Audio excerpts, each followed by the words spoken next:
Hello and welcome. We're going to spend a little time together on this guided experience I'm calling Coming Back to Yourself.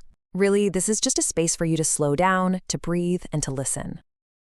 People don't usually seek out a space like this unless something inside is, well, it's quietly asking for a little attention. So that's what we're doing here. We're creating a space to just arrive, slow things down, and reconnect. And I really, really mean that. I'm so glad you've carved out this time just for you today. So this experience is really for those of us who, from the outside, look like we're doing just fine, maybe even thriving. But on the inside, there's this feeling of being disconnected or unclear in a way that's kind of hard to put your finger on. Okay, so what are we actually doing here? The goal isn't to fix anything or to figure out your entire life in the next few minutes. No way. Instead, the hope is that you'll leave with some language for what's been feeling a bit off. We'll explore why clarity might feel so hard to find, maybe see where you're running on autopilot, and gently reconnect with that inner truth. The most important part? You'll leave with some insight, not a new list of pressures. So please, don't feel like you need to be in some perfect mindset. You just need to show up as you are and be willing to be honest with yourself. I'd invite you to grab a notebook or a journal, something to write with, because we'll have a few moments to reflect. All right? Let's begin. Okay, let's start by simply naming what's true for you, right here, right now. It's funny. Feeling stuck doesn't always look like some big, dramatic crisis. A lot of the time, it's quiet. It's functional. It can just look like you're going through the motions of a life you chose a long time ago, or feeling this deep tiredness that no amount of sleep seems to fix. So often, the women I work with say things that sound a lot like this. I just don't know what I want anymore. Or maybe this one feels familiar. I know I should feel grateful for everything I have, but honestly, I just feel restless. And then there's this one. Nothing is actually wrong, but something just isn't right. If any of that resonates, even a little bit, I really want you to hear this. You're not broken. You're aware. And that awareness, that's the starting point for everything. So let's take our first moment to reflect. Just take a deep breath and answer this question in your notebook. Where in my life do I feel the least like myself right now? Don't overthink it, just see what comes up. Pause the video here, take a moment, and write in your notebook. There's no rush. Be honest with yourself. Welcome back. Okay, now let's talk about one of the biggest reasons we can start to feel this way. Let's talk about the cost of living on autopilot.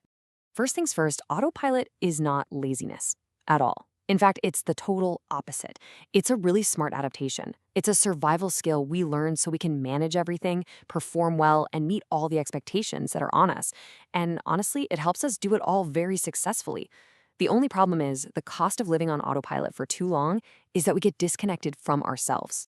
So that brings us to our next question. I want you to consider this. What am I currently tolerating that I no longer want to normalize? This could be anything, a dynamic in a relationship, the frantic pace of your life, or maybe even just the way you talk to yourself. I'll give you a moment to write your thoughts. Pause the video and take your time. I'll be right here when you're ready to continue. If I look back at my own life, I can see this pattern for a long time, where I made decisions based on what seemed, well, responsible. I took jobs that were secure, not the jobs that actually lit me up. And I was good at them. But over time, doing work I was capable of, but not really passionate about, that created this quiet disconnect inside of me. For me, the big shift came from a moment of pure frustration, actually. I was at a company and the employee training was just awful. And watching people struggle because they didn't have the support they needed, it just woke something up in me. I realized how much I cared about helping people actually learn and grow.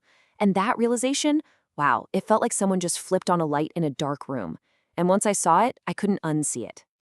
And that's just such a common story, isn't it? So many of us do what seems responsible. We take care of everyone else first, we make the logical choice, and somewhere along the way, we just stop asking ourselves what we actually want. Which brings us to our final part here.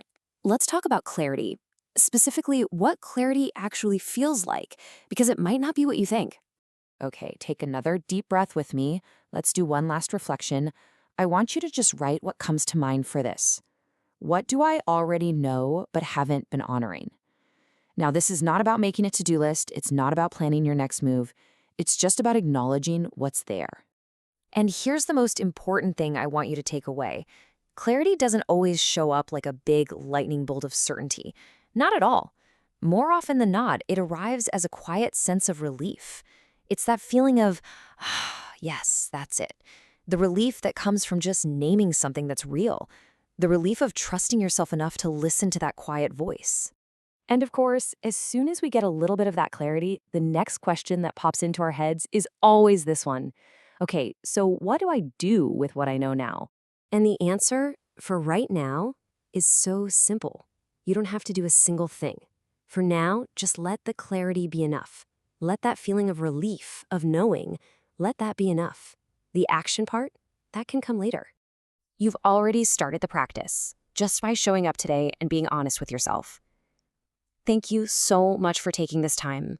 I hope you'll continue this gentle practice of coming back to yourself whenever you're ready.